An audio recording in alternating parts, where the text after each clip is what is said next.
As I rant on, my name is Marlo Brooks, a senior here at California State University of San Bernardino, studying English in the College of Arts and Letters. Again, we are here for another week on conversations on race and policing, the series.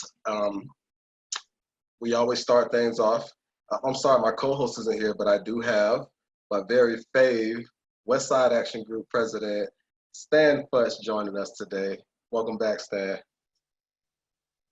Good afternoon, everybody. Glad to be here. Yes. So Stan is definitely going to give his input in as the show goes on. Fun fact, a topic that we've been hinting at over the past few weeks on the show, if you guys have joined us, we've been here in and out when it comes to conversations revolving around police unions. And today, we'll actually be speaking about police unions in the U.S. and the perspectives and their historical context. So this should be a very interesting show, very informal. I'm excited to learn more and therefore project more as I go out there into the world and ignite the flames in these communities as well. So without further ado, you know how we start these things, guys. We start by paying homage, paying respect to which the ground on which CSUSB sits on. And it goes, we recognize that California State University of San Bernardino sits on the territorial and ancestral land of the San Manuel Band of Mission Indians. We recognize that every member of the California State University of San Bernardino community has benefited and continues to benefit from the use and occupation of this land since the institution's founding in 1965.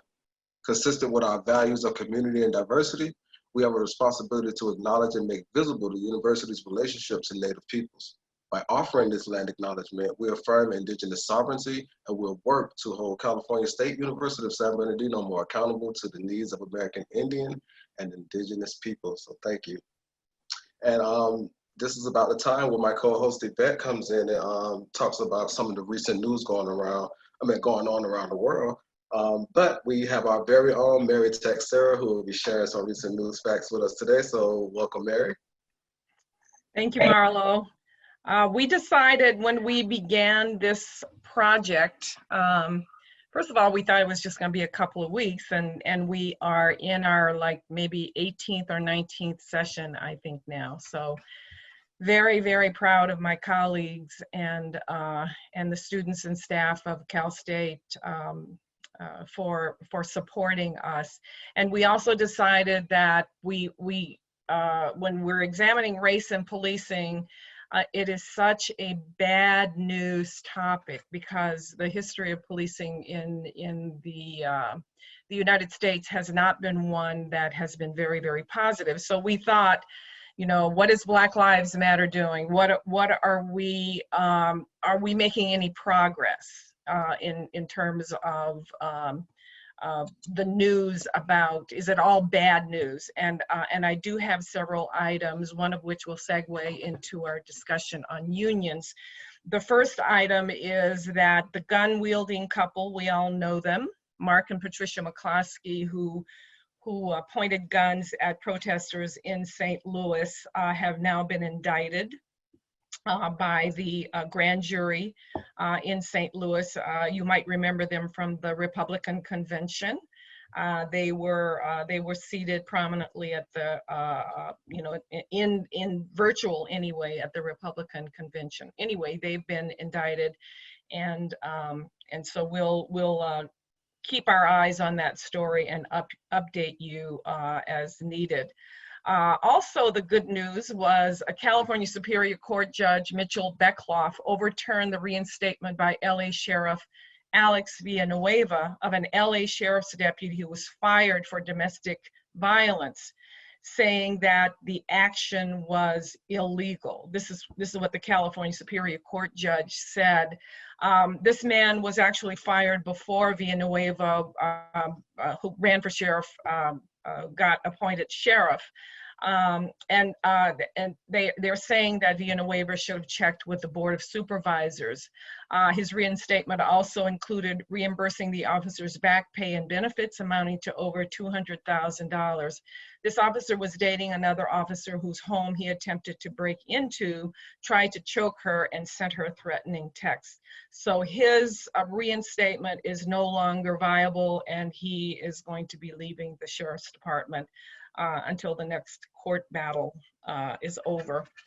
The next item, Governor Gavin Newsom, California's governor, has appointed Martin Jenkins as the first African-American openly gay man to the state Superior Court. Now, that doesn't necessarily mean good news for policing and for the citizens of California. It doesn't necessarily, but he is considered a moderate, and he is, you know, as a man with several quote-unquote minority statuses that may bode well for the citizens of California. And the Vallejo Police Department fired Officer Ryan Mcmahon for the murder of 2 Black men. And these murders were actually a year apart. One was the rapper Willie Bowe. You might recall he was reported by a fast food employee for sleeping in his car outside of the establishment. Officers fired 51 bullets into his vehicle and killed him. That officer has been fired. And the final item is also some very good news. The Los Angeles Times has formally endorsed progressive Steve Gascon for DA of Los Angeles. Gascon is an ex-law enforcement officer who has done a 180-degree turn on his views of law and order. And he is actually running as, in his own words, a progressive. His opponent, whom we've talked about before in this space, Jackie Lacey, is the current LA district attorney who's been roundly criticized for his handling of uses of force by LA County law enforcement officers, and that includes every law enforcement agency in Los Angeles County, and she has not indicted one police officer, and there have been many during her tenure as DA. Her biggest donors are peace officers unions, with the California Corrections Officers Union giving her over $1 million. And that ends the good news for the day. And so I'll turn it back over to our intrepid host, Marlo. Thank you so much, Mary. California, always the innovators. Yes. Gotta love it.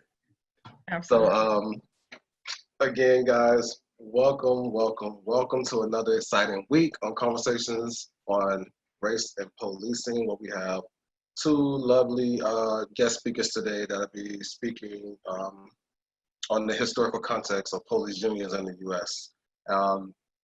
Again, for those who have recently or who have previously joined us in the past, and those who may later be watching this broadcast throughout the week as they catch up on other videos that we've hosted over the weeks. Another important topic, another educational moment for us all. So thank you for joining. Thank you for tuning in. And without further ado, we'll introduce our first guest, which is Aaron Beckenmeyer. He's a PhD candidate in the history department of Harvard University, studying the labor history of the American states and the ways labor struggles affect people, affects police, policy, politics, and citizenship as well. So we'll bring Aaron in to give you more of a broader spec on what he does in his day-to-day, and to give us that more definitive historical context of involving police unions in the U.S. So welcome, Aaron. Thanks so much, Marlo. Thanks to all of you for the invitation to speak here today. I'm very happy to be here and looking forward to the conversation.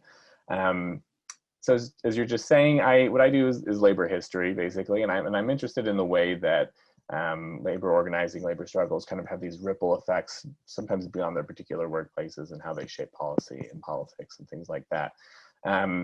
My sort of doctoral research has been about police unions as the exemplary case of that. I think it's pretty clear to most people, I'm sure on this call, that police unions are extraordinarily successful institutions in terms of what they're trying to achieve, both in kind of the narrow sense of they have high union density, they negotiate strong contracts and so forth, but also in the sense that police union organizing has really fundamentally shaped how police departments are administered, how policing is practiced, and even more broadly, the fundamental terms of city politics. But it wasn't always this way. And so really the fundamental goal of my research is to explain how police unions and the kind of power that they wield went from being a pretty rare, marginal, relatively weak phenomenon to a situation where police unions are very central, very powerful actors in police departments and in city government as a whole. I think this will probably be a pretty flexible discussion. I'm interested in taking it in the direction that Professor Stoughton and our hosts and the audience want to take it. So what I really want to do is just give a very general overview of kind of the national history of police unionism that helps frame and inform the discussion wherever we end up taking it, because I think that history isn't always very well known, and having a better grasp on it, I think, can help us think through the kinds of contemporary policy and political problems in policing that we grapple with all the time. So just to start from the very beginning, police organizations, sort of mass member police organizations, have been around for a long time, about 100 years. You have the Fraternal Order of Police cropping up in Pittsburgh in 1915, New York City's police organizations in the 1890s. You see this happening in smaller cities as well, kind of at the turn of the 20th century, typically in kind of the industrial Northeast and the Midwest, where other kinds of unions were already common. And what these groups did, by and large, is what a lot of other unions, maybe unrecognized unions by their employers, do. They lobby their employers over things like hours, pay, improvements to their station houses, things like this. Some of them called themselves unions, but many of them didn't, partly because they were under, it was sort of a hostile environment for that sort of thing. That's partly because public sector unions in general were not very widespread at this time. So the prevailing idea was that public servants of all kinds should serve the public interest and not organize around their particular interests, and the fear of that sort of thing went double for police. There were reformers who were worried about municipal corruption and the political machines that ran many large American cities at this time. They already kind of bought into this view. They saw police as part of those problems and didn't want to give them even more power. But the political machines themselves also were not sympathetic to police unionism because they weren't interested in a challenge to their own power. And on top of that, the labor movement was not very warm to this idea either, because a huge function of policing, especially in this period, was strike breaking and other forms of sort of violently regulating working class life. And so the labor leaders were not interested in making common cause with a group they clearly saw as the enemy. So under these circumstances, these police groups, they grow slowly. There's some lobbying or even de facto bargaining with cities over these kinds of issues, but it's limited. There's a real damper on the whole thing, and it's most successful when they sort of don't call themselves unions and they distance themselves from unions. And fundamentally, even though police officers had a lot of authority on the street and in the criminal justice system in general, they didn't have the kind of independent political power that they would need to form unions, get collective bargaining rights, protect themselves from retaliation, to do those kind of things that we're more familiar with a little bit later on. So this really changes after World War II, and that's because police departments sort of come under pressure from various kinds of reformers. They're business-friendly reformers who want to have more transparency and efficiency in police departments and city government in general. They want to fight corruption.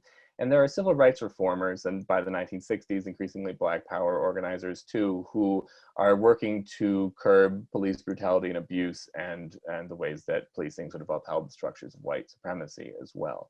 And what this ends up leading to is in the 50s and the 60s, you start to see reforms coming from mayors, from commissioners who are responding to this pressure to change police departments. And that means things like professionalizing hiring and promotion and training.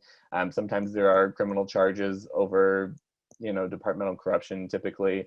There are efforts to create more civilian accountability through things like civilian review boards. There's lots of different mechanisms. The upshot here was to try to create departments that were more transparent and more accountable to the public through tighter managerial oversight and discipline. That was the basic, that sort of fundamental model underlying all these different policies. But the sort of, at the time, still overwhelmingly white and male majority of police officers in these large police departments across the nation where this was happening, they increasingly experienced this as an injustice of a couple different kinds. It's partly to them a procedural injustice, in that they feel like these reforms are infringing on their autonomy on the job, their professional discretion and judgment, their due process rights when they are sort of under investigation for something, things like this. But it's also, they see this as a substantive injustice too, because they disagree with the project fundamentally. They think that these reforms, which are intended to increase fairness and accountability in policing, are antithetical to their work as they understand it. I think this is really key. I really want to emphasize that the leaders of these organizations and the constituencies who supported them in them, they're not only advocating for their interests in this abstract way we often have of talking about unions for wages and hours and things like this. They do care about things. They have cared about them for a long time, these sorts of things. But they also care about protecting the integrity of the work that they do as they understood it. And they understood the work of maintaining community safety and order, not just in a sort of narrow sense of the kind of things we think of stopping murders and assaults and things like this, but also in a more expansive sense of protecting the existing civic and political order. And that was something that privileged and empowered certain groups, essentially protecting the status quo. And that's why that there were so many police unionists who could look at, say, civil rights organizers and say they're a threat to safety and order, or to say that civil disobedience is harmful to the fabric of society, to say that these folks are essentially criminals. And that's also why they could look at mayors and commissioners who are pursuing certain kinds of reforms as handcuffing them, is the language they say. You'll still see this kind of language today, treating them as second-class citizens. Basically, they see these kinds of reformers as in league with criminals and subverting the proper order of things. It feels like a topsy-turvy world to the people who are making this point. These police unionists then and now are invested in a particular vision of society. And not every officer in these departments agreed with this. Many officers are not necessarily always engaged in these organizations. There are some who are engaged in other kinds of organizations. Increasingly, as you get into the 60s and 70s, you see more politically active Black Officers Associations, for instance, that are pushing for a different kind of model of community safety and law enforcement. But there are enough in the departments and in these organizations who agree that these police union leaders, they win legitimacy and the respect and the solidarity of huge chunks of their departments. And they organize unions to fight back against these reforms from their bosses being mayors and commissioners and so forth, who are undertaking these projects. And they do things like they win official recognition, they win collective bargaining rights in law. This starts to happen in the mid-1960s. They start to win contracts, include particular provisions. They do things that are a little bit broader than their particular workplaces. They lobby for tough on crime legislation. They will advocate for particular politicians, judges, things like this. I think Professor Stoughton is going to talk a little bit more about that in a bit. But they do a lot of these things that we're familiar with that are both sort of typical kind of labor union activities, but also things that are designed to insulate them from democratic accountability and the kind of reforms that they are fighting. And they're able to succeed in this moment in a way that they couldn't before because they're sort of newly successfully able to make a certain kind of pitch. And what they say is, and I'm paraphrasing, we're not a special interest that threatens the public interest. We keep you safe from harm and disorder. And so our labor is the work of securing the public interest. And if we have the union rights and the functional autonomy and the political power that we need to fund and protect our work, we can better protect you, the public. And they say this in a decade of not only civil rights and Black power organizing, but also the urban uprisings of Black Americans in cities across the country, and also a decade of some mix of perceived and actual rising crime of various sorts.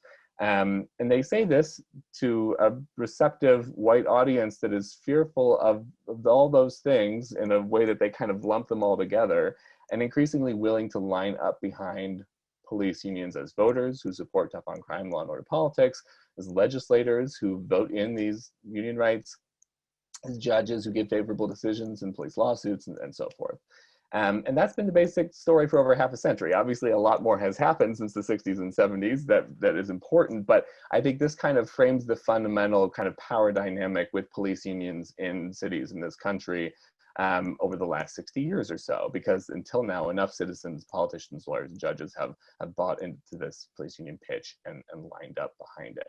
So for me, there are a couple big takeaways that I think of it from this story. Part of it is that the remarkable strength and success of police unions has a lot to do with being organized, militant, persistent, sophisticated in strategy and tactics. But again, all of that would matter a lot less if they didn't have the support of political leaders and ordinary citizens that they've won and held on to make those gains and defend them. If there weren't enough people in the public who saw those as socially valuable and important. And I also think the story shows that the context and the particular moment, the particular conjuncture at which change is happening really matters. Police unions wouldn't have been so successful without the many events of the 1960s. They were able to reset the terms of the debate because of a particular conjuncture, a moment of certain kinds of crisis. And I think we're in another one of those moments right now. And that sort of throws a lot up in the air. I don't think any particular path forward is guaranteed. Things may change a lot, they may not, but I do think that the change is possible in this moment in a way that it hasn't been for a long time. It'll be interesting to see, will there be new coalitions, will there be new kinds of fundamental terms of the debate about public safety that are set that will then sort of guide us over the coming years and decades in terms of how we handle these issues politically. So I'll leave it there, but thank you. Thank you so much, Aaron. You spoke a mouthful there. A few weeks ago, we on the show watched a video called "Cops on Film," and it spoke a lot on how officers mostly do their job above the law. They're above the law in order to have succession in their job. They feel, they feel they sometimes have to break the rules in order to gain the bigger picture or to accomplish the goal of law enforcement, which is to protect and serve. But it's how they see fit to do so. And oftentimes when you're watching cop films and movies and things like that, you see how a cop, may be a bit aggressive, and that's the portrayal of cops in media is more aggressive and not law abiding at all, but getting the job done. And then we see so many examples of what's going on around the world with cops breaking rules and really get a slap on the wrist with being fired, losing their job when someone else may have just lost their life due to these either allegations. So you get falsely accused of doing something by law enforcement, or your life being taken due to negligence of a law officer. So all these different examples in that aspect, and then you see the side of it in like negotiations, negotiating contracts. I think that's a huge aspect of a career field, is to know how to negotiate your own contract, and if not, to have representatives to do so. So I don't necessarily think that police unions or any unions are bad or not necessary for that aspect alone, to be able to negotiate contracts and push your career forward, things of that nature. But then unions start moving into politics and things change over that time, like you said. So that's a lot, and I can't wait till we get to the Q&A section to really speak more on those facts. But I thank you for the historical context that you just gave as well. So and that reminds me, guys, if you're watching at home, don't forget to spike that Q&A button if anything that our presenters may speak on that may raise a question to you, and we can tackle it in the latter half of the show, where we get to our Q&A and we respond directly to you, the people at home watching. So don't forget to hit that Q&A button for any questions that may come up. And it doesn't always have to pertain with the show tonight. It may be something going on in your community, something going on at home. Remember, this is a safe space. We convene here every week to just convene with the communities across our nation and to answer questions you may have during these troubling times as well. So thank you again. On to our next guest. We'll be introducing Seth Stowen. He's an associate professor at the University of South Carolina School of Law. And so Seth is going to come on and give us a little bit more background on what he does and present us with what he's coming to speak with us about today. So welcome, Seth. Sorry, I said it. Thank you very much, Marla. Thank you for having me. And I appreciate the opportunity to come talk about this important issue. It's difficult to go after Aaron, though, because he basically covered like everything that you need to know, a brief history of police unions all in like 10 minutes. So I'm going to talk a little bit about what unions do today, the sort of activities they get into. And the most obvious one is unions are involved in collective bargaining agreements. Collective bargaining is the legal structure for when a union enters into an employment contract on behalf of its members with an employer. So United Auto Workers represents their union members. They enter into bargaining and agreements with the different auto manufacturers. Police unions are very much the same way. There'll be a Fraternal Order of Police or a Police Benevolence Association union or local union, and they collectively bargain with the city or sometimes with the county, right? Now, first thing to note here is collective bargaining is really a legal construct. That is to say, it's the law that gives the unions the authority to do that. And we get into this sort of interesting web of federal law that protects labor rights and also state law. States don't have to have public sector unions. In fact, a number of states, including my current home state here in South Carolina, we don't have any public sector unions. So there are no unions that can engage in collective bargaining. Other states do have unions. Some states have private sector unions, but not public sector unions. Other states have public sector and private sector unions.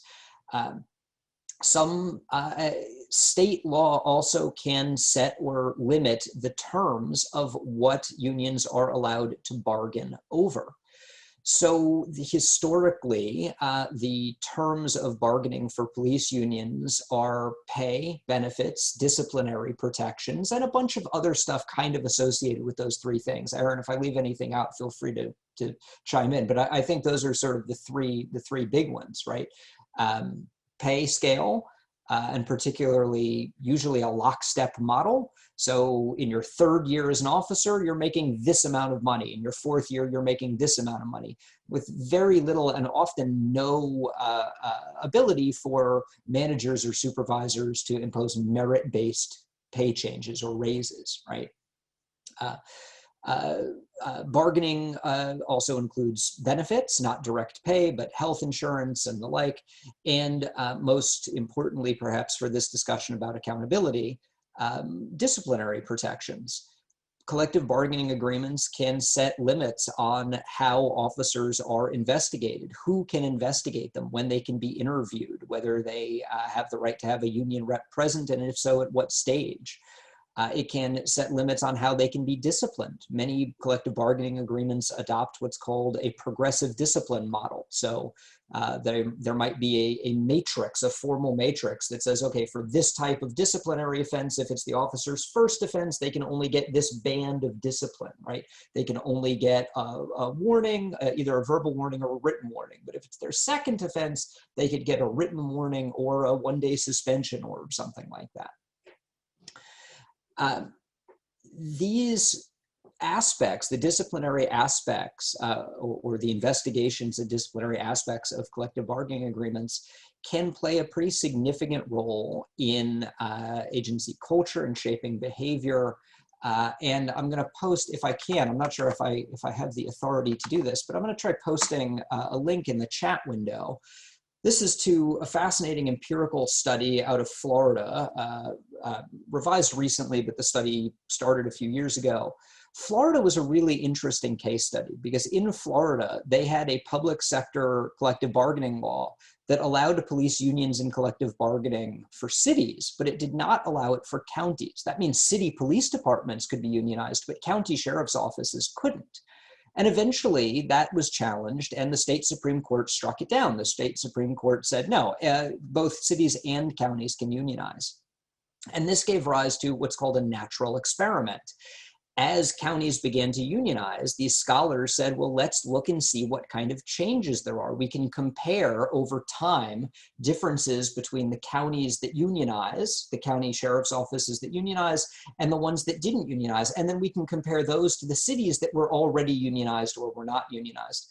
And what they find is that the introduction of collective bargaining rights led to a pretty significant increase, a statistically significant increase in certain types of misconduct, particularly violent types of misconduct, right? Now, exactly why is difficult to say, and the social sciences mantra is that correlation does not necessarily establish causation, but certainly the hypothesis is when it is more difficult to hold people accountable, then they may act a little more laxly, right? They may act a little bit differently. Okay, so that's sort of just disciplinary aspects of a collective bargaining agreement. It's also worth pointing out that even if an officer is disciplined, they're investigated and disciplined by management, many collective bargaining agreements impose limitations or allow officers to grieve or arbitrate or otherwise challenge the discipline that gets imposed. And according to one study out of Chicago in the mid-90s, the grievance process routinely cut management-imposed discipline in half. So if the police chief said, well, this officer is going to get a 10-day suspension, through the disciplinary process, that would be cut to, on average, a 5-day suspension. Now, you might be thinking like, wow, these unions are just doing a tremendous amount to, or a tremendous job of protecting their members from investigations or discipline. But it's important to remember that when we're talking about collective bargaining, we are talking about bargaining. This is not something that police unions can unilaterally impose. This is something that the city that they're bargaining with or the county that they're bargaining with has to agree to. That's somewhat oversimplified because often what happens is when they sit down, when the union and the city or the county sit down at the collective bargaining table, they're kind of working with the current contract in the background, and it can be very difficult to take provisions of the current contract away. So sometimes there's a little bit of a snowball effect. Nevertheless, every union contract that exists is the result of an agreement between the union and the city.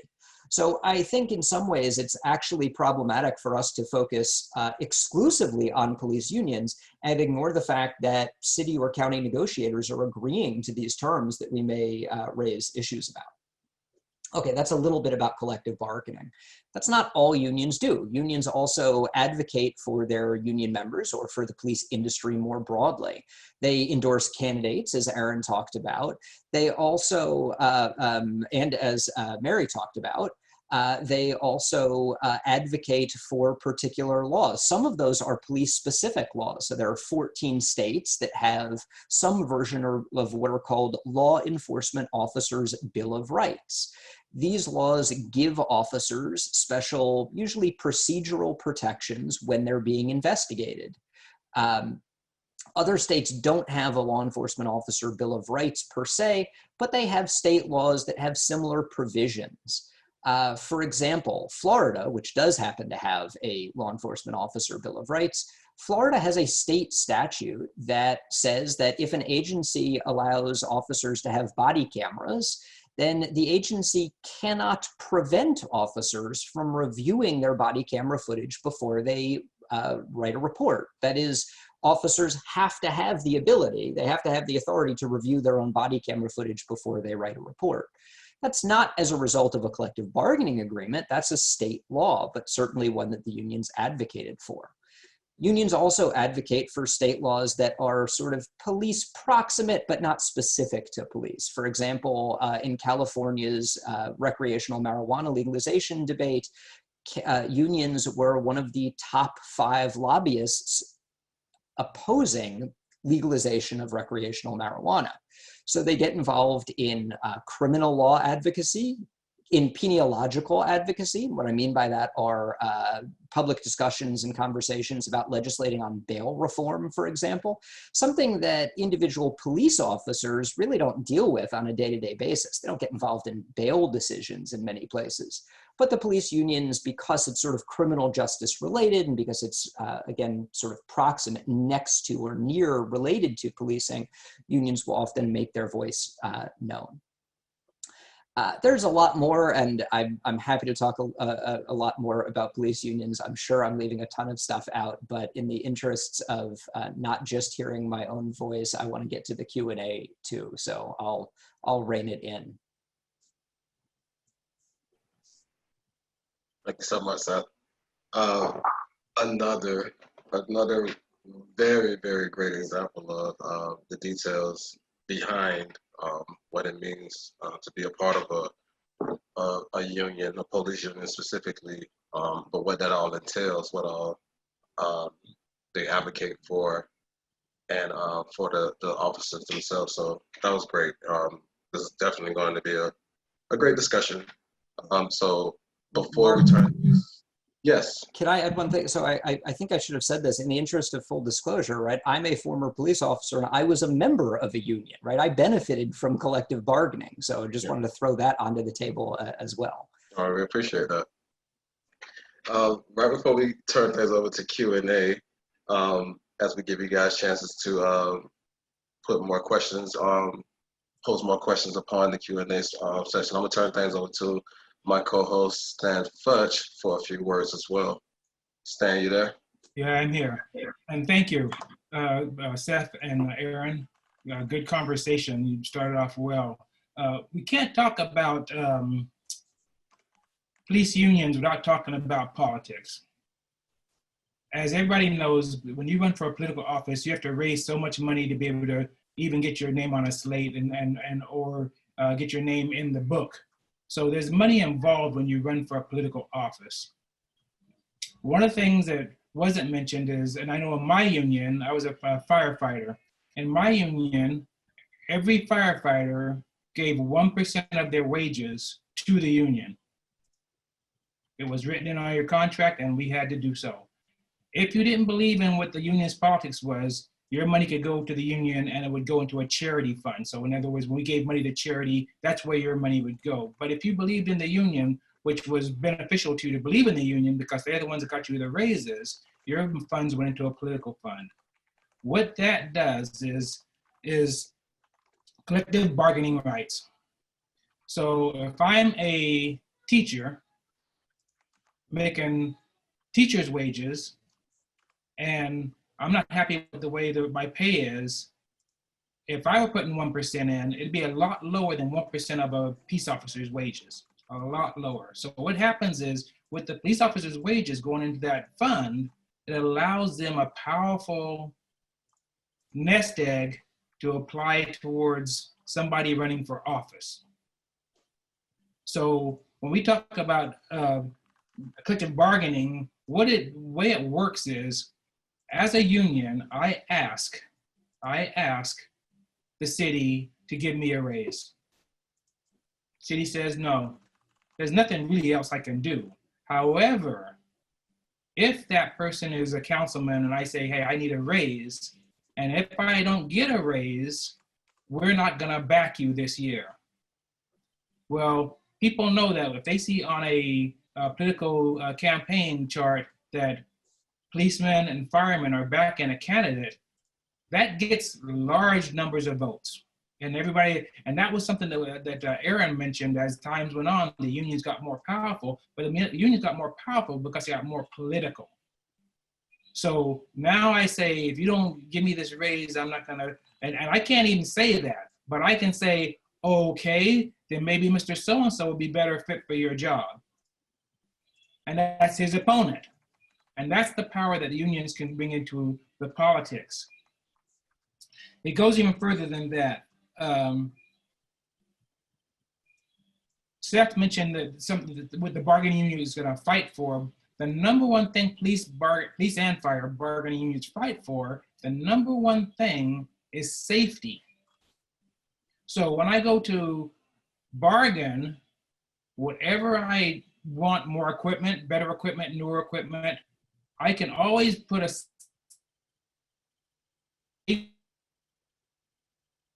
say, if I don't get that, life is in danger.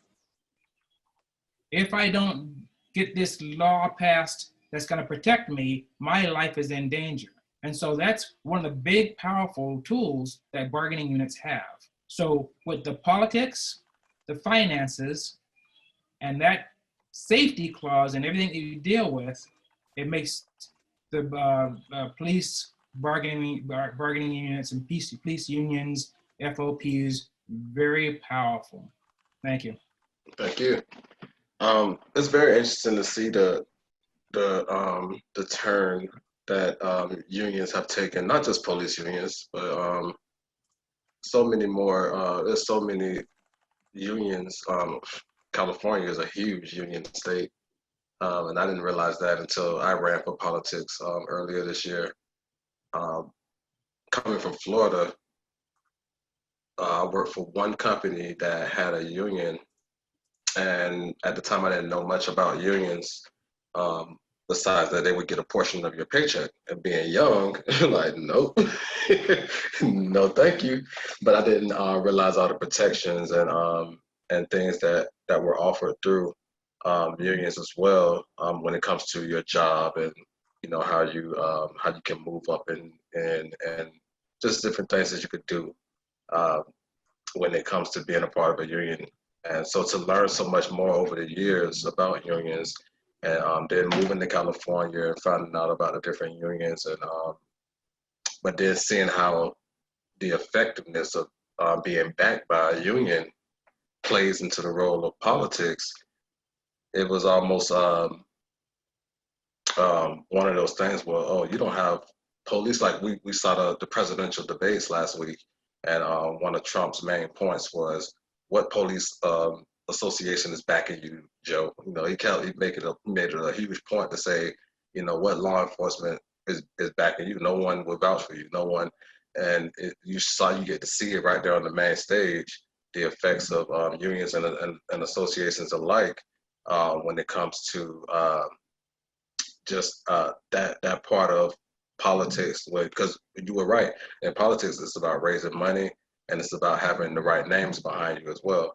Oftentimes we don't see the behind the scenes of, we'll back you if we get, or if, it's sometimes the civil aligning in the money that you accept during your political role, and the people that's behind you. It's almost those ideologies and beliefs that you take on as well, if you're being supported by these different associations too. So I learned a lot in that aspect for as far as, but to have you guys dive into the historical and the true definitions and the different parts of the different bargaining chips of, that was a great mouthful from you guys. And I'm just interested to see what else we have to talk about tonight. This is very exciting for myself. I'm a sponge for knowledge. I'm a student, like I said. One of my great enjoyments is learning. I mean, you could do that without being a student. But being a student taught me how to learn. A lot of times we close ourselves off to information that doesn't particularly pertain to ourselves. For me, I'm wide open to, I feel like I want to belong in every conversation. So I'm a sponge for knowledge itself. So I do thank you for those. Thank all of you for that, for those aspects of it. Marlo, may I yes, please. ask a couple of questions, please? Yes.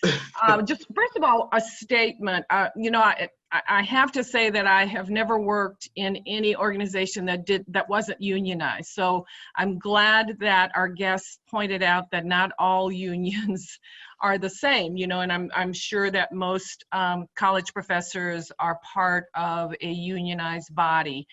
But there are a couple of questions that have come up, and one is, or maybe this is the statement, we have to understand and maybe use our critical thinking skills to figure out why police departments want the drug laws to remain as they are. Why would police departments fight the move to legalize marijuana, or the move to get rid of the 3 strikes laws in California, which has absolutely devastated communities around the country, where you have young men who are 21, 22 years old get their 3rd strike, and it doesn't have to be violent, and they're gone for the rest of their lives at 22 years old. So we have to just kind of ask those questions of our politicians as well as our police departments. And then I've got a couple of questions, I think one for each of you. I know that at one point in California in the 70s, it was actually against the law for law enforcement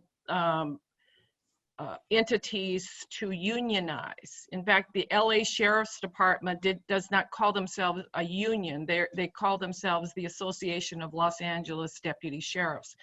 It's all the same. It is. So I'm wondering, Aaron, if you could speak a little bit about that. And then the question to Seth, and I'm not sure if you're up on this, but can you talk a little bit about qualified immunity, which is a topic that has actually been at the forefront lately? Thank you. So this question of sort of the legal status of sort of formal recognition of these organizations as unions, and then actually having legal rights to bargain with the city or the county or whatever the government employer is to have a contract. So I mean, really, you start to see those kind of rights by and large appearing in the 1960s and 1970s.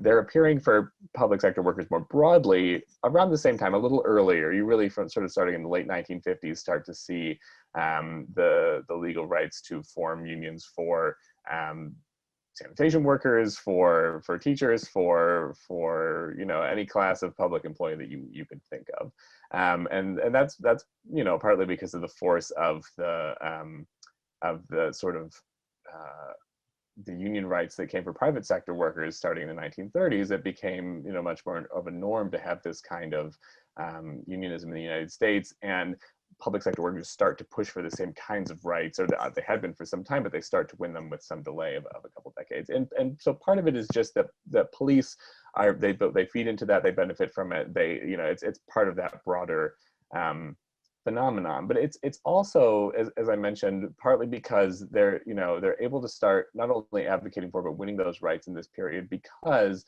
they're able to link the work that they do to something that enough people in the public see is of vital public interest, and that it would be, you know, not harmful but actually beneficial for police to be able to negotiate protections that protect them in order ostensibly to do the work of protecting the community. You know, my dissertation research, it looks at kind of the history of this nationally, but it's especially focused on Philadelphia, which is kind of an important hub in this story overall for lots of different reasons. But the way that it works in Pennsylvania is there's an effort to sort of win these collective bargaining rights for police officers in the 60s, and what they figure out is that they need to pass a constitutional amendment to the state constitution in order to make this sort of thing possible. So there's a big, you know, there's a referendum that's organized, there are sort of PR campaigns run on both sides, and the police union does a lot of work to fund the campaign for this measure to pass. It's the Fraternal Order of Police, is the state and local levels, the main police union in Pennsylvania. And what they do is they frame it as, you know, the way it would be set up is essentially they were looking for the passage of a law that would make police strikes illegal, but instead allow for, if there was an impasse in collective bargaining with the city and the police, that the next step would be to move to an arbitration board that would hear both sides and issue a binding decision about what that decision was going to be. To have that binding arbitration that was appointed, you know, there's a process of appointing the members of it by the city and the police, as an alternative to allowing police to strike. And so the police union framing in this campaign is, you surely don't want your police to go on strike. That would be a very scary thing. So vote for this measure. And the measure passes by something like a 3-to-1 ratio. And then there's the state legislature then passes it into law. This is 1968. And so it's a way of framing the issue at the time of saying, our work is so essential, police work, and framing it in very stark terms, right? Saying that, like, if police were to go on strike, everything would dissolve into chaos and anarchy, and society would fall apart. And I'm not exaggerating. There are people who frame it that starkly at the time, and obviously now as well. And so they're saying that's your choice, and so you don't want that to happen. Therefore, give us some collective bargaining rights, and it worked. And it plays out differently in each state. I don't know the particulars of how it worked in California, but that at least it was an example of that strategy of linking union rights for police to the maintenance of public safety. Yeah, okay, so but before I get into qualified immunity, right, I want to pick up on a couple of the threads, Mary, that you raised. One, why are police unions getting involved in the marijuana debate, or in the punishment, like the 3 strikes laws debate, or bail reform, right? And this is something that a scholar named Anna Levski at Harvard Law, she's a legal historian, has written a bit about. She's written about it primarily in the form of the way that judges look at the claims that officers make, but her work is, you can sort of draw parallels more broadly. And it was at about the same time that Aaron's talking about, at the sort of mid-20th century, that we as a society really started to accept police as experts on a range of things, right? And those things included not just crime fighting or law enforcement, but also on a whole range of things related to criminal justice, how to interpret statutes, for example. So not just like criminal behavior, but also sort of structural aspects of the criminal justice system, including what we as a society need to do to punish people effectively, or what types of behaviors we as society need to actually criminalize, right? That the remnants of that time are still with us and still fairly strong. So we have a great deal of social support, and we don't really think it odd in many contexts to say, oh yes, of course the police are lobbying on the marijuana debate, or the police are lobbying on the 3 strikes law or on bail reform. But if we step back and think about it, right, the work of a beat cop, the work that police actually do, really has nothing to do with punishment or carceral theory, right? It's as we get into maybe correctional officers, sure, that's what we're talking about, but that's very different than the police unions. So why do we have this? Well, it's because we as a society have started to treat, and started 70 years or so ago, really started to treat officers as experts in this kind of stuff. And this is where, okay, so here's my tie into qualified immunity. It's interesting that we treat officers as experts, because qualified immunity is essentially a doctrine that says, well, we can't expect them to get it right, so we're going to protect them when they get it wrong. That's it. That's the best connection I have. So just take this as a rough transition between what I just said, and now we're transitioning to qualified immunity. Qualified immunity is not a union-specific discussion at all, right? But since you brought it up, I'm happy to talk about it.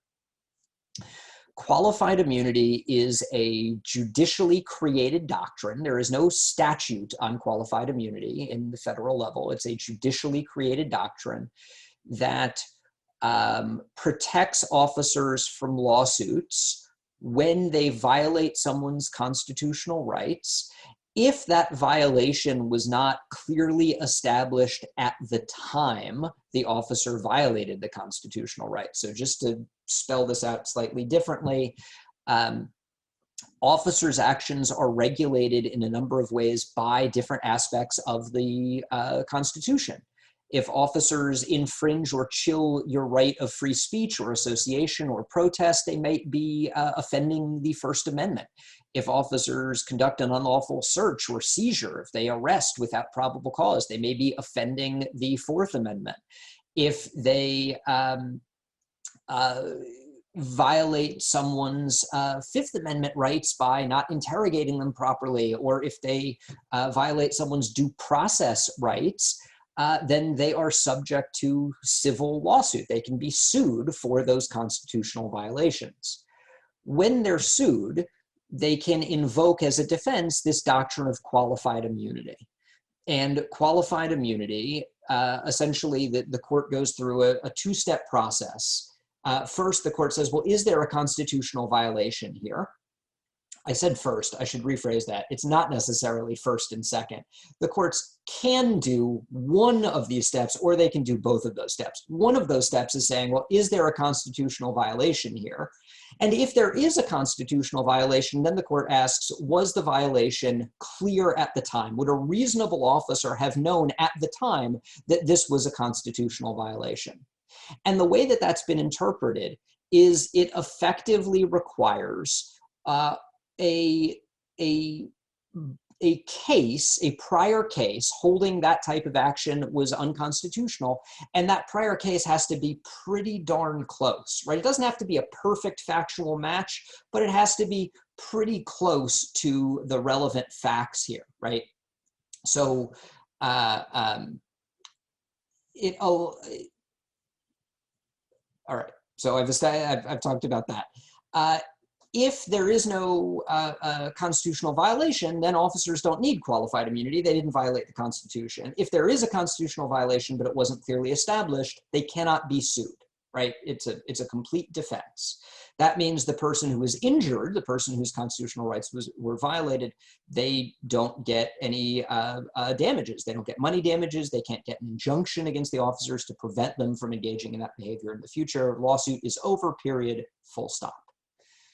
One of the things to note about qualified immunity here, or a couple of things, right? One, qualified immunity, there's this very public debate now about whether we should have qualified immunity or not.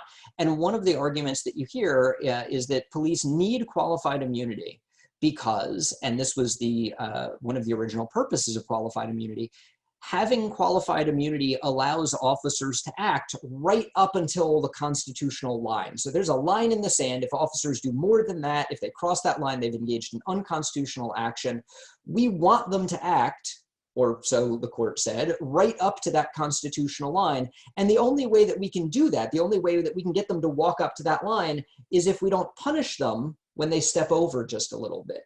If we punish them every time they step over a little bit, then they may stop short of that line. Well, that means we're losing this space here, right? So we need to protect officers so they can walk right up to the constitutional line. Two, officers say, look, it's not fair to punish officers. It's not fair for officers to be sued for making reasonable mistakes, right? And I just want to focus on this argument for a second because I have a major problem with it. The major problem is this: if officers are making reasonable mistakes, they aren't violating the Constitution, right? Particularly when we're talking about the Fourth Amendment doctrines. The Fourth Amendment regulates searches and seizures. It protects our right to be free from unreasonable searches and seizures. And that means that an officer only violates the Fourth Amendment when the search or seizure is unreasonable. That is, when officers act unreasonably. So to say that we need to protect to protect officers when they make reasonable mistakes, I agree with that.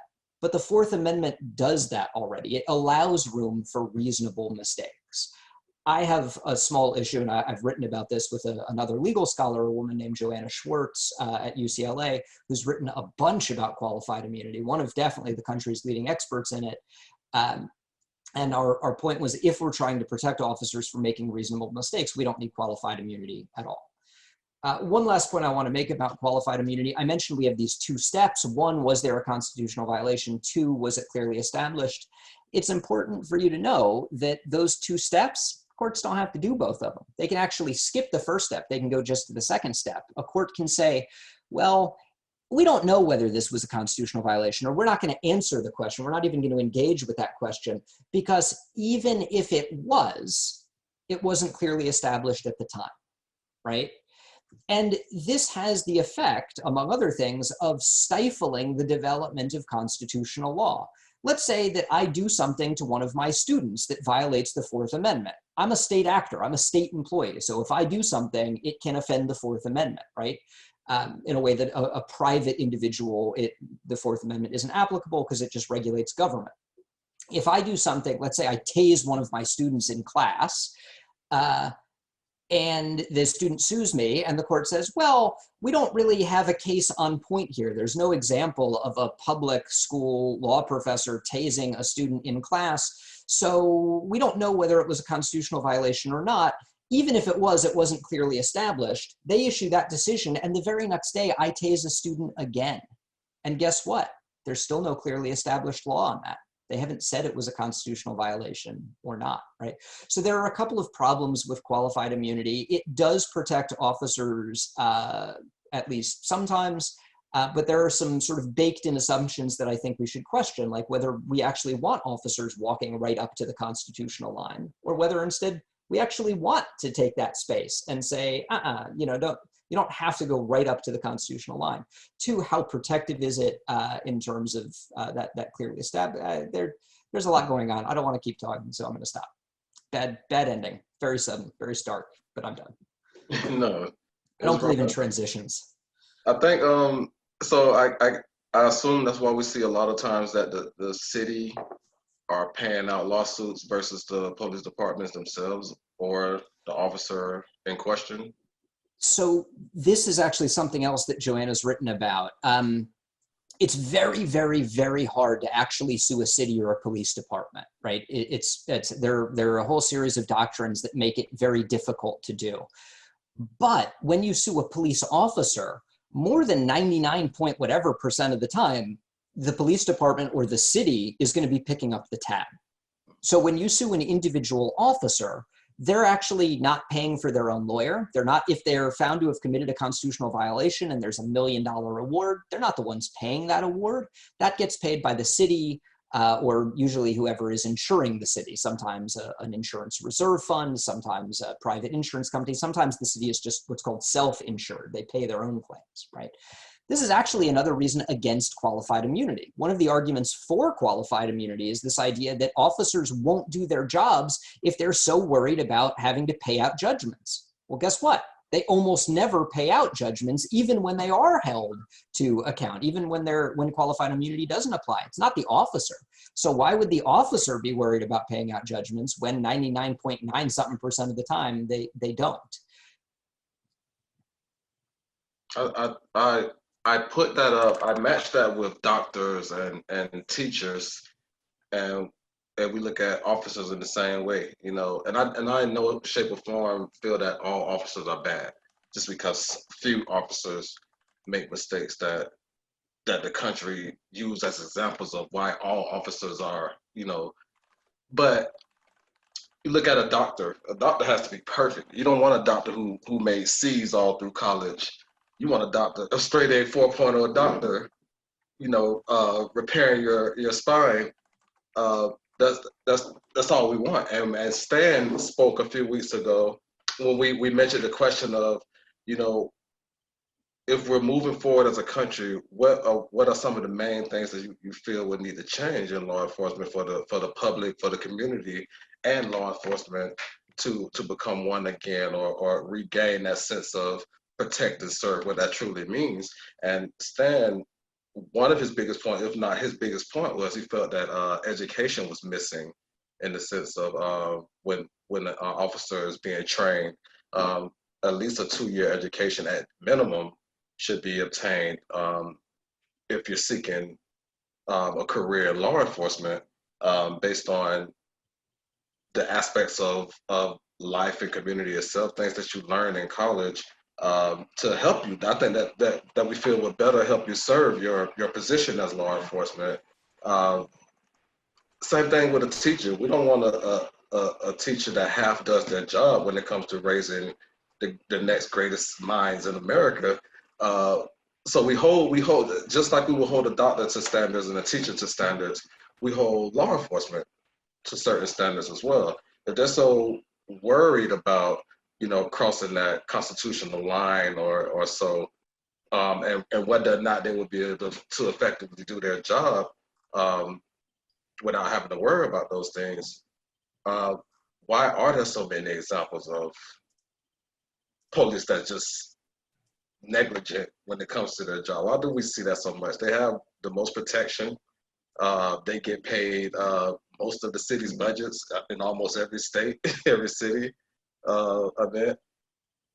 It seems like they always have the upper hand, but feel the need to be more protected than anyone else, even the people that they're sworn to protect.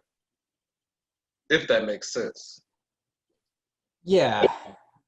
And I'll take a first crack before turning it over to Aaron. First, that just sort of note in passing, the budget thing is actually kind of complicated, right? Because yes, policing is very often a very large part of city's budget, but there's a lot of public services that don't flow through the city budget. Like the educational budget is often not part of the city budget. It's part of an educational district or a special district's budget.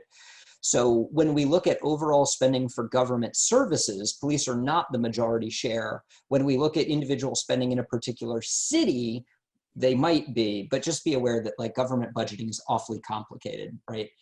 Okay, so why do we see so many problems with policing? I think there are a couple of possible answers, and I think there's some truth to all of these. One possible answer is the nature of policing itself, right? Policing is inherently kinetic, it's inherently coercive.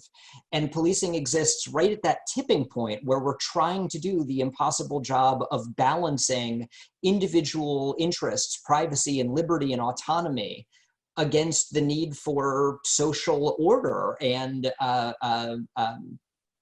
sort of civil society, right? On the one hand, I don't want the police busting in my door for no reason. On the other hand, I don't want my neighbor being able to bust in the door either. And we have the threat of police while also, to some extent, relying on police, right? Now, I want to address that relying point because I think one of the things that we have done as a society is we have conflated to an unhealthy degree policing and public safety.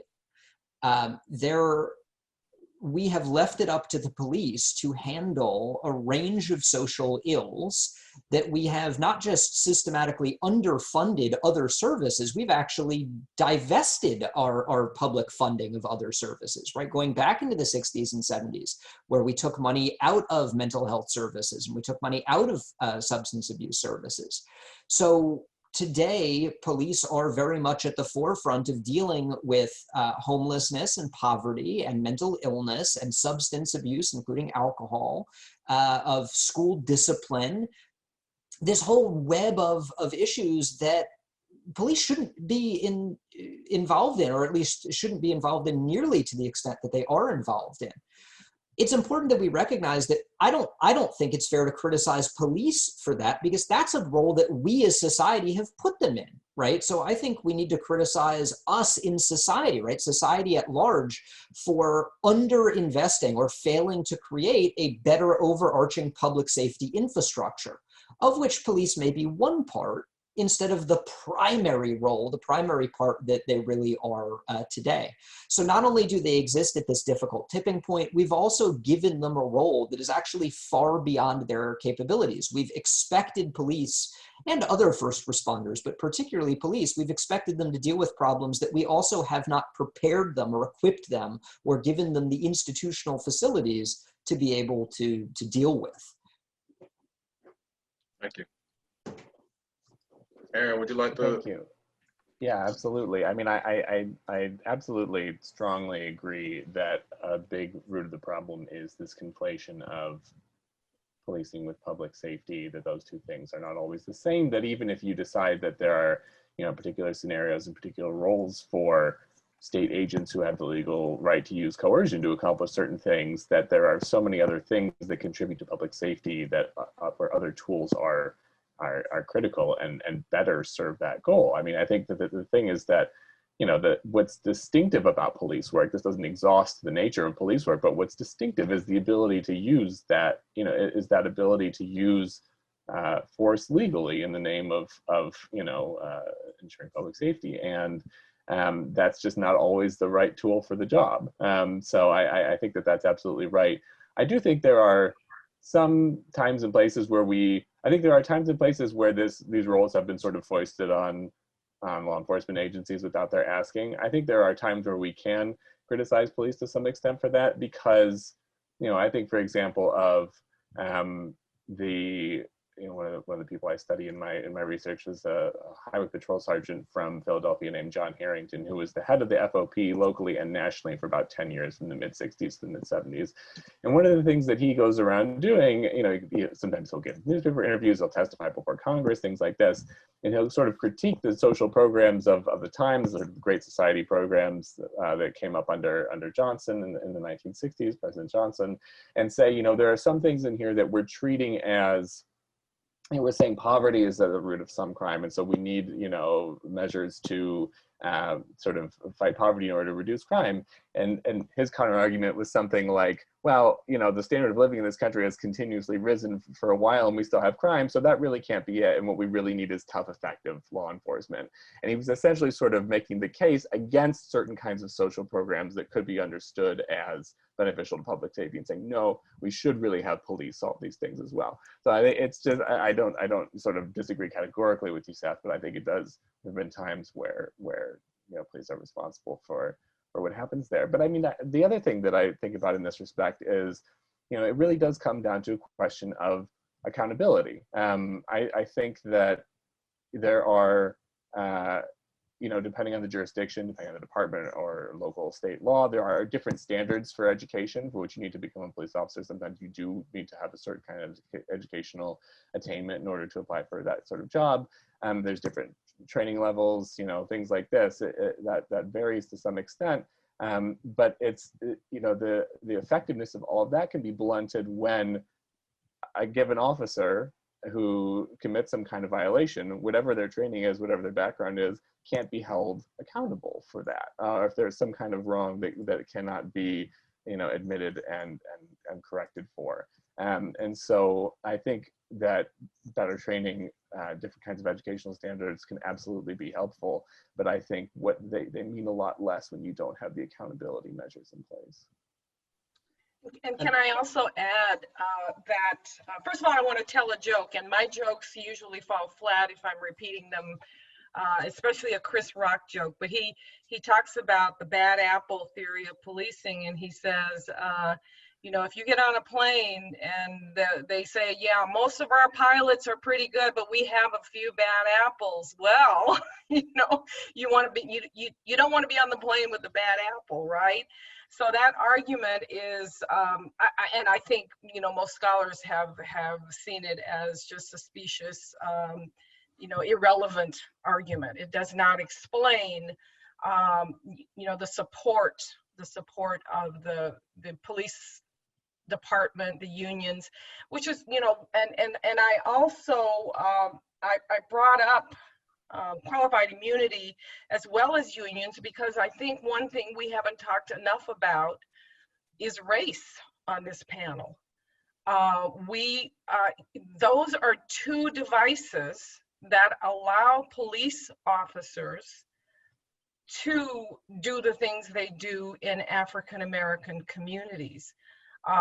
We don't tend to believe, my white students certainly don't believe what happens, when I describe what happens in Black communities. And I always say, I want the white policing. I don't want, in terms of training, I think police officers are trained very well, but it's just that when they go in white communities, they act a certain way, and when they go in African American or brown communities, they act a different way. So how does your research, and this is a question for both of you, how does that relate either directly or indirectly to race?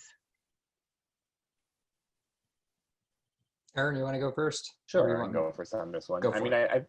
I think the short answer is just that racism sort of infuses the way that policing and criminal justice operates at every level in our country, and infuses just about every other institution that doesn't have anything to do with policing as well. This is one of these things where it's you just find it everywhere you look, and it shapes social outcomes and the way people are treated by institutions, everything across the board. So there are ways in which where resources are allocated, which neighborhoods are deemed to be criminal, where the spotlight is already being placed in the first place, where police end up focusing, is disproportionately towards sort of non-white neighborhoods, especially Black neighborhoods, and that makes a difference. It also comes down to the judgments of particular officers. It's not only about individual prejudice, obviously, but we know that that both implicit and explicit bias are everywhere in this country, and officers aren't immune from that. And what officers have that most other people don't are guns and the legal right to use force. And so that kind of bias where it exists can have harmful and deadly consequences.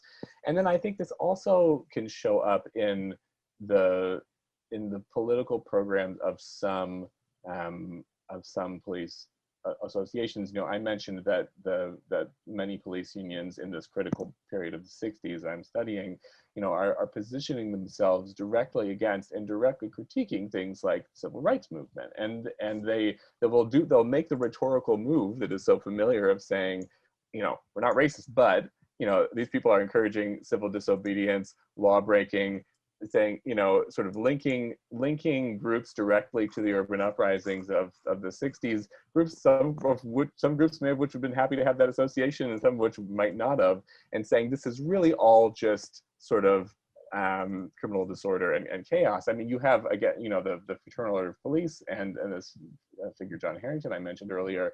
One thing that they do in fighting civilian review boards in Philadelphia and around the country in the 60s is they team up with the John Birch Society and sort of run this protect your local police, save your local police campaigns, whose message is that the civil rights movement actually is a Trojan horse, a communist conspiracy, so that communists can infiltrate American government from the inside and weaken it overall. Now, I say this saying not every single police officer would have lined up behind these views or believed in this sort of particular conspiracy theory and that sort of thing, but it was hardly fringe for, you know, prominent police associations at the time to come out forcefully and directly against organizations that were fighting white supremacy and fighting for racial equality. And so I think that it's almost hard to pick how to answer this question just because of how at so many different levels in so many different places you can find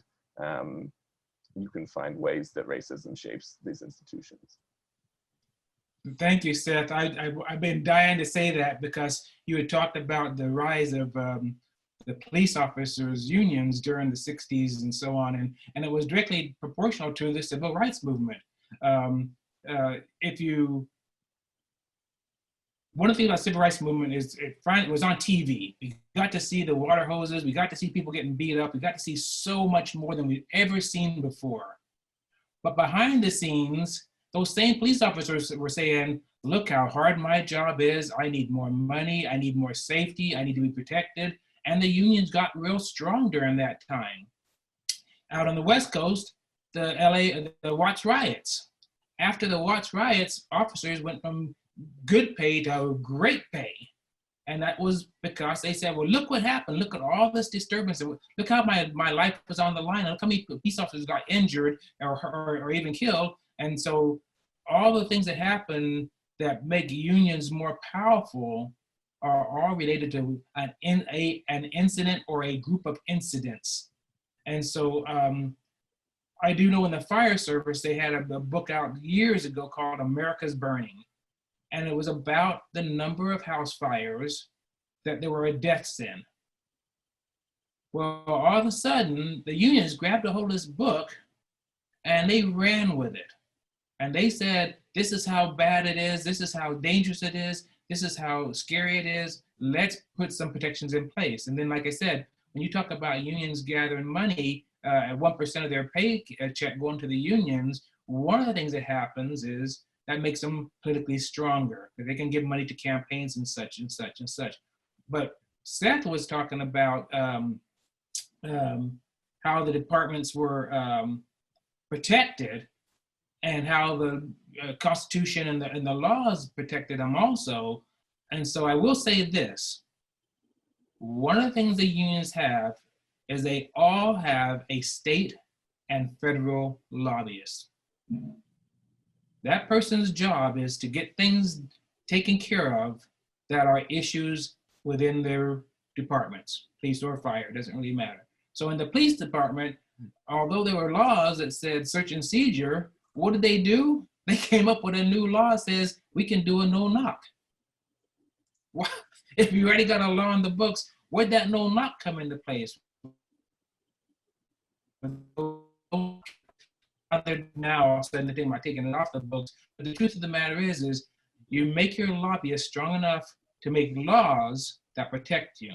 And in the counter of the racism, a race thing is one of the things that has to come out of these Black Lives Matter marches and all these equal rights marches and all these equal rights things, and even the thing we're doing here right now in this conversation, one of the things that has to come out of it is new laws that protect whomever we want to protect. We can't just talk about it. We need to move forward and try to come up with reasonable laws that make a difference, for the people we're talking about and for the people we may not be talking about. We need to make some differences. We can't just talk about it. Sorry, Seth.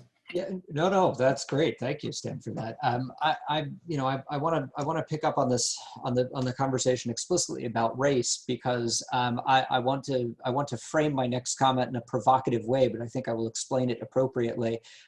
We do not have a race problem in policing. We have a race problem in society. That race problem is reflected in policing because policing is part of society, and that race, all of the problems with race are not only reflected, they are magnified in policing because of the nature of policing, right? Because of the particular competency in the police is the use of force.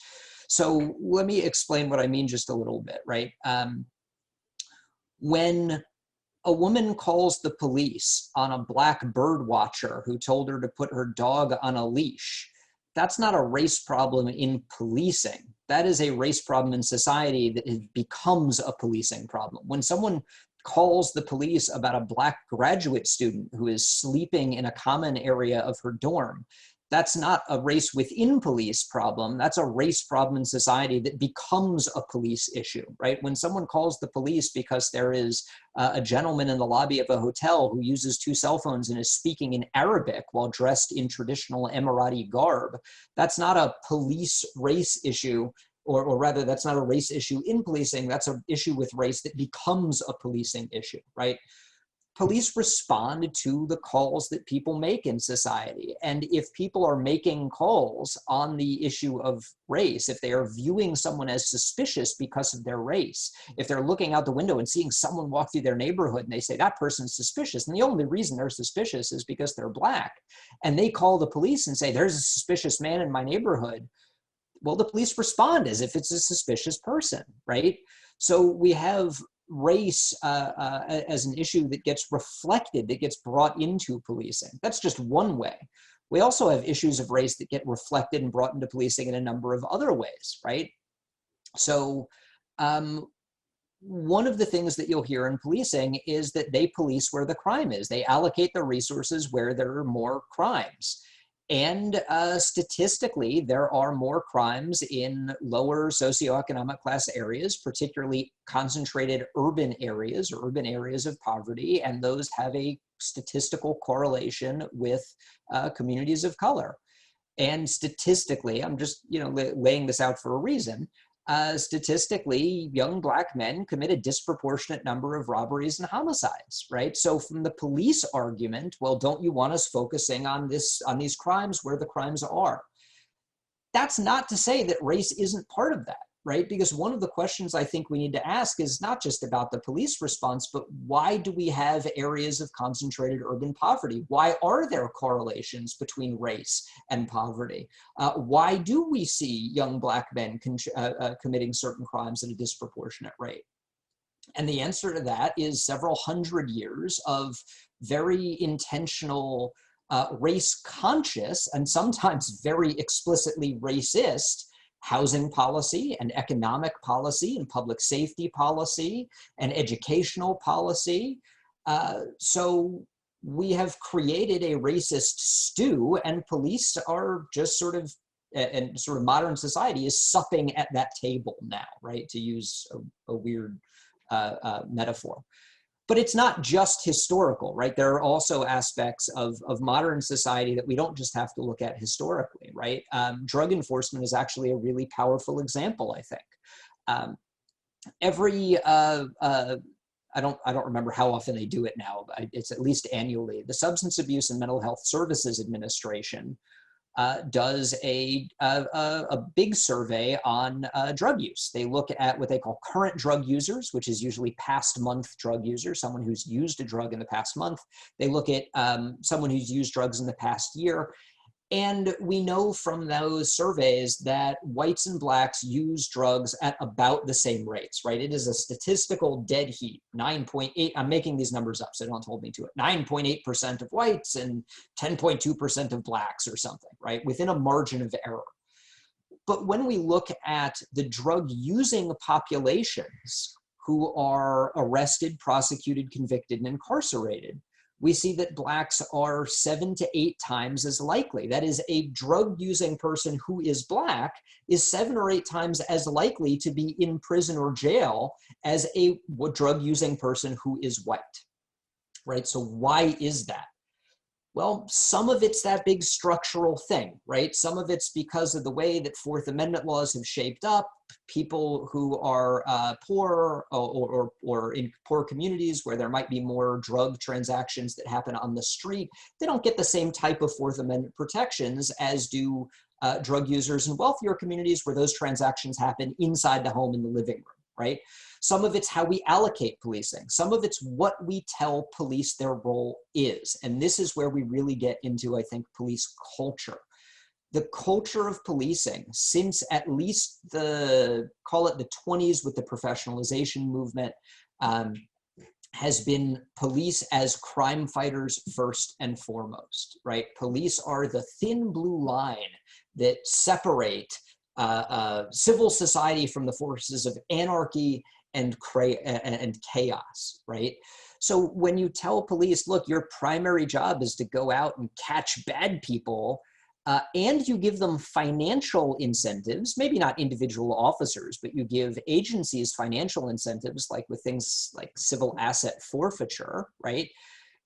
Then you are setting the stage for a particular type of policing in particular communities. And one of the big complaints that I've heard, you guys can please correct me as I make errors.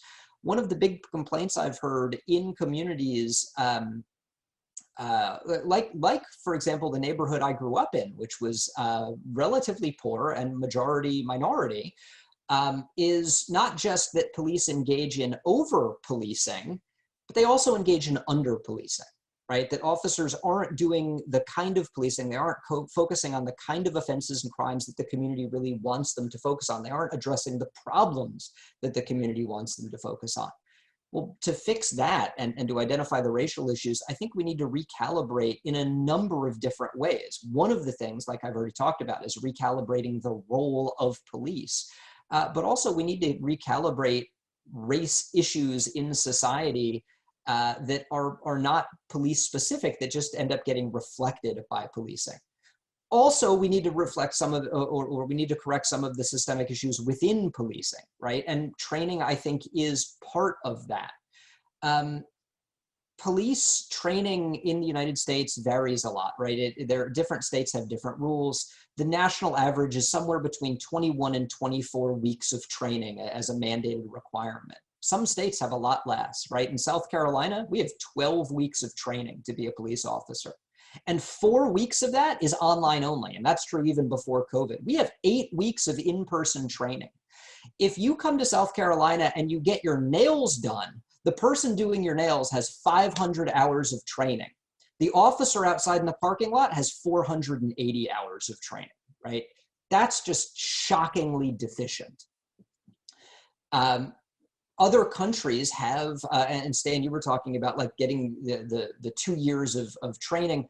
Other countries do that. They have what are called police colleges, right? Where you start your professional education with background in history, and you learn some of this history that Aaron was talking about. You learn about the socio-historical context in which police operate. You learn the theories of policing. We don't do that in the United States. We have, at best, we have undergraduate programs in criminal justice, which may touch on some of that, but that's really not the focus. The focus isn't to prepare practicing officers. So I think we're dealing with a complicated, multifaceted problem. Race and racial issues in our society is a complicated and multifaceted problem. But I totally agree with Aaron that a significant amount of what we're talking about is systemic issues. And that means we should be looking for systemic solutions. That's not to say that when we have individual officers who are affiliated with white supremacist organizations, or like in the LA County Sheriff's Office, where they have gangs of deputies, right, that we should turn a blind eye or just say, okay, well, that's all right, because that's only an individual problem. Of course, we need to deal with the individual problems too. But if we don't deal with the systemic problems, then we're kind of missing the boat as far as I'm concerned. I That wonder was a if I could long rant, I'm briefly, sorry. no, I wonder if I could just very briefly respond to that too. I think that's really, really well put, Seth. I completely agree that you cannot separate out the problems of racism and policing with problems of racism and white supremacy in society more broadly, and that there are just so many different kinds of mechanisms that kind of link those problems at those different levels together. I think the one thing that I would add to, sort of not by way of like contrast or refuting what you're saying, but to add on to it, is just that there are, in theory, police can do whatever we want them to do. Law enforcement could solve whatever kinds of problems we decide we want them to solve using whatever kinds of means we want them to use. But in practice, historically, the reasons that police departments were put together, and then on an ongoing basis, the way that many officers understood their jobs and the way that many people in the public understood those jobs was to do things like maintain the existing racial order in the country. And so part of the problem is that in addition to sort of the broader structures of racism kind of also appearing in policing and law enforcement, there's also something distinctive about policing and law enforcement in that there are people in the department and outside the department who understand its function in part to make sure that those things don't change, and organize politically in order to make that happen. And that's how you end up with police union presidents saying things like, no, we don't want social programs to solve crime. We want tougher policing, or no, we don't want civilian review boards because that's a communist conspiracy. It stems from there being enough people who are doing the work and supporting the work, seeing it in that way. And so this is also a political problem of organizing constituencies, ideally both outside and within police departments, to advance a different vision of what safety is, of what good policing could be, and of the kinds of laws and institutions and everything that we need to make that happen. And Aaron, you're so right with that, and there's so much there, right? We have in our society, we have conflated to such a degree crime and race and crime and class, both of those things, right? Prohibition, the nation's great experiment with prohibition, that was very explicitly racist and classist, right? It was because effectively, I'm obviously oversimplifying, but it was because a group of wealthy white women were really upset that Irish and Italian men were drinking too much. And Irish and Italian men, this is going to sound really weird by the modern lens, at the time, Irish and Italians were not considered white, right? So our concept of race has changed over time, right? The first drug law in the United States was a San Francisco ordinance in the 1880s or 1890s that prohibited, using a racial epithet that I won't use, but prohibited Chinese individuals from smoking opium, right? It was perfectly fine for whites to use opium because whites would use it in the form of laudanum, right? They would mix it with alcohol and drink it. But the Chinese immigrants who were working on the railroads and the like, they would smoke opium, and the fear was, and I'm not exaggerating, it would make them go crazy and rape white women. Marijuana was criminalized starting locally in the 20s, getting into federal in the 30s, because the fear was, and again, I am not exaggerating or joking, it was going to make Mexicans and blacks go crazy and rape white women, right? So while I think it is a dramatic oversimplification to say that police agencies sort of grew out of slave patrols, I think there's a complicated thread, right? There's a whole rope of history, and slave patrols are only one thread in that rope of history. It's definitely the case that the kind of things that we've had police do, prohibition enforcement, drug enforcement, often have this race and class focus to it. And one of the things that we could do today to fix that is maybe evaluate police agencies without focusing explicitly on crime. I think that's a mistake that we've made, where we say police agencies are doing a good job if crime rates are going down, they're doing a bad job if crime rates are going up. And one of the things we know from criminology is that there is a relationship between policing and crime, but it is complicated, it is multifaceted.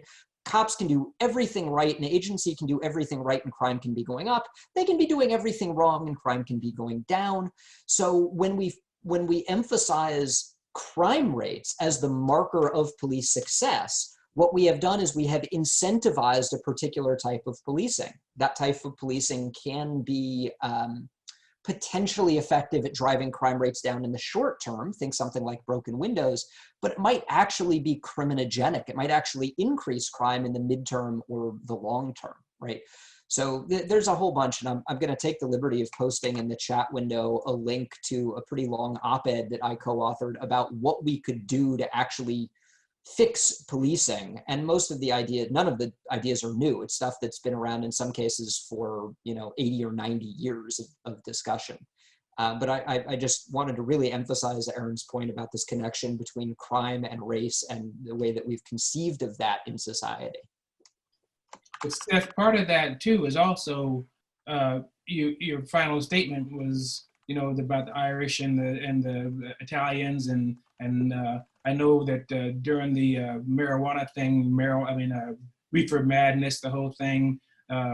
If you look at all those things, they were based on racism, and so you take marijuana and you say, okay, let's make marijuana illegal because they're going to rape white women and so on and so on. But at the same time, they took cocaine and gave it a lesser prison sentence because it was used in Beverly Hills and in all the movie studios and all the parties where had a cocaine room. And so although you simplify it and say that race is everywhere, the truth of the matter is the difference between race being everywhere and race being in the police departments is these people are enforcing the law. And so you get a cop who's, you got in trouble and he says, well, I know I can find somebody to arrest tonight. Let's go over here to the black side of town and we can find somebody in a second. And you kind of mentioned that there's areas or I'm tired tonight. I went out drinking last night. I'm tired. So let's go park over here because there's no crime over here. And we know for a fact there's not gonna be any crime over here because there's never any crime over here. Also, another thing that they did a thing on whites and blacks getting apartments. And they sent a white guy in to get the apartment, they sent a black guy in to get the apartment. And of course, the white guy got the apartment every time, the black guy got shunned away most of the time. Sometimes he did get one, but sometimes he got shunned away. Well, at the same time, when that person dials 911, says there's a suspicious man in my neighborhood, and doesn't say he's black, doesn't give any ethnic background, and they drive this really nice neighborhood, and the cops got out, and the black man got out of his car and was walking to his house in a suit, and they went up and got him. The suspicious man was a white guy that looked like a bum across the street. And so there is that stigmatism in day-to-day life, and it does affect everybody. But the difference is you're talking about law enforcement. You're not talking about everybody. You're talking about Stan Fudge going to dinner one night and someone saying something about a black guy, and all of a sudden Stan Fudge is in cuffs and the white guy is the one that did the thing. My wife and I saw a movie last night. We were just in hysterics. It was a great movie. I can't even think of the name of it, but these guys were on a train, and these two, back in the day, they called them punks, had this train car locked up, and these people were on. Lou Brock was in it, and he was the black guy with her. Ruby Dee was the black woman, and there was a whole bunch of big movie stars in it. And anyway, when the cops finally got onto the train, the first person they threw in cuffs was the black man. And this is an old movie. And my wife and I looked at each other and we just fell out laughing because it's still going on today. They knew there was trouble on that train. They didn't know what the trouble was, but as soon as the doors opened, they ran to the black man. And so, although I understand your position and the difference is when you're dealing with law enforcement, even in law enforcement, the numbers of blacks being shot are low. Being treated poorly are low. It's just the fact that because what we talked earlier about their ability to get out of getting prosecuted, their ability to be backed by the cities or the counties, the problem is it exists and it is there and it's doing a lot of damage. Yeah, Stan, I don't think we're disagreeing at all, Stan. I totally agree with you. I think, the way that I was talking about it, you're talking about this problem of magnification, right? It's one thing if your waitress doesn't serve you as quickly. That's still a problem, but it's one thing if your waitress doesn't serve you as quickly because of your race. It is something altogether different when you're treated differently by a police officer, right? Same problem, but far magnified in terms of effect. Correct. So I completely agree with you.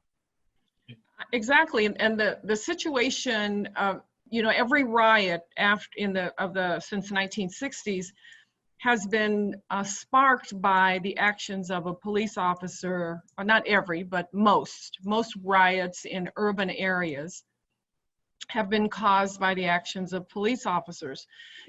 Police officers don't have as dangerous a job as their publicity would have us believe.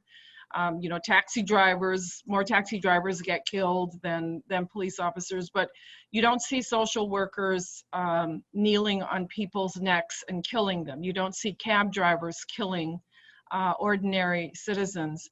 And so this is why we have, started out explaining this series that we're having. This situation is dire. It is literally life-threatening. So systemic racism is a given, by most of us within the sound of my voice. But this situation with police officers is dire.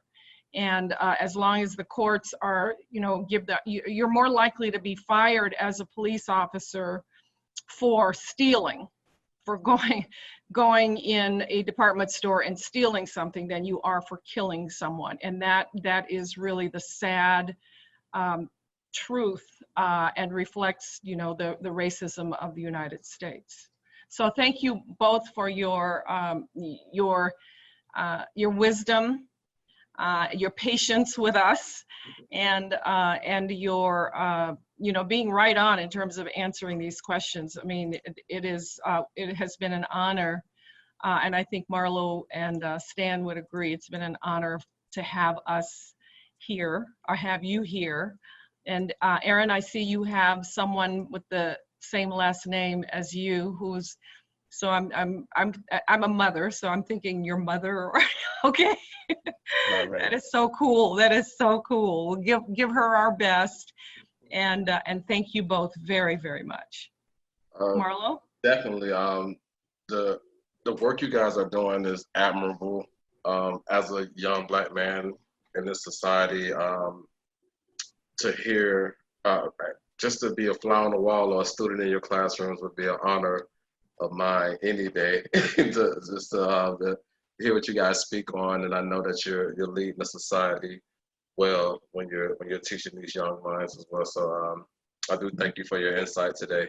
I do want to get one question, because we didn't get to the Q&As. We had a lot of great questions, which I know our audience enjoyed, but our audience did want to ask a question, and most of them were asking around this question. So I want to leave the audience with this before we get out of here tonight. I know personally I'm going to be focusing in on the vice presidential debate tonight. So right before we get out of here, quickly, if you can, the guests would like to know, looking ahead, are there examples of police unions that are less aggressive in defending officer malpractice, including brutality? And are there examples or possibilities of reform for the role of police unions in the current conversation? There are some examples of reform. Washington, D.C. passed a temporary legislation. Their procedures are a little weird, but they pass it temporarily, and then they have to pass a permanent legislation that would restrict the ability of the union to bargain over disciplinary matters.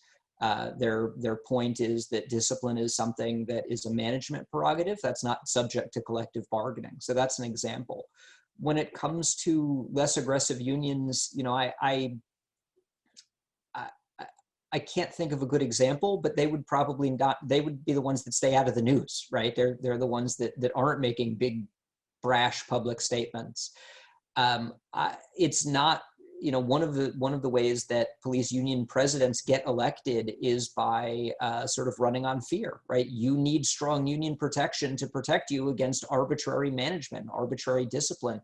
So from a very early step, it sets up what can be a very adversarial relationship. I am sure there are places that have a much more congenial, progressive, forward-looking relationship, but they're not the ones that stick out, unfortunately. And maybe they should be. Maybe Aaron knows better than I do on that front. Not terribly well, because as you say, those other unions are not necessarily likely to make the news. One example that I'm sort of aware of that folks could look into is Chicago has multiple police unions. It's not there's some cities where officers of different ranks in the department will all be part of the same organization, but some of them actually, you know, like in New York, for instance, there's the Patrolmen's Benevolent Association, there's the Sergeants Benevolent Association, separate unions for different ranks. Chicago has that as well.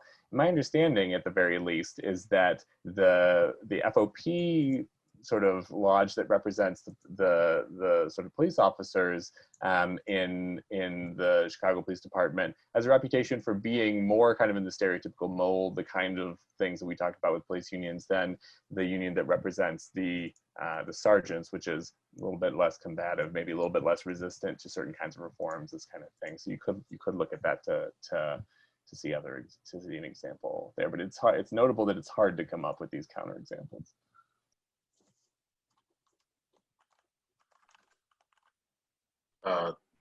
Thank you guys. I can't express that enough. The answers, the feedback, the knowledge, history, you guys gave it all tonight. So we really do thank you for joining us, Professor Aaron, Professor Seth. As always, to our guests, to our attendees, same time next week, conversations on race and policing. Sorry we have to shoot out of here tonight. But as we progress this country forward, we have to tune in to what's going on. Don't forget to vote. Don't forget to register. Don't forget to check your registered status. Everything, we're less than a month to presidential elections. So stay tuned, get informed, and we'll see you here same time next week on Conversations on Race and Policing. I want to thank Aaron and Seth once more. I want to thank my beautiful team behind me. Stan, as always, thank you for joining me. And peace out, guys. See you soon.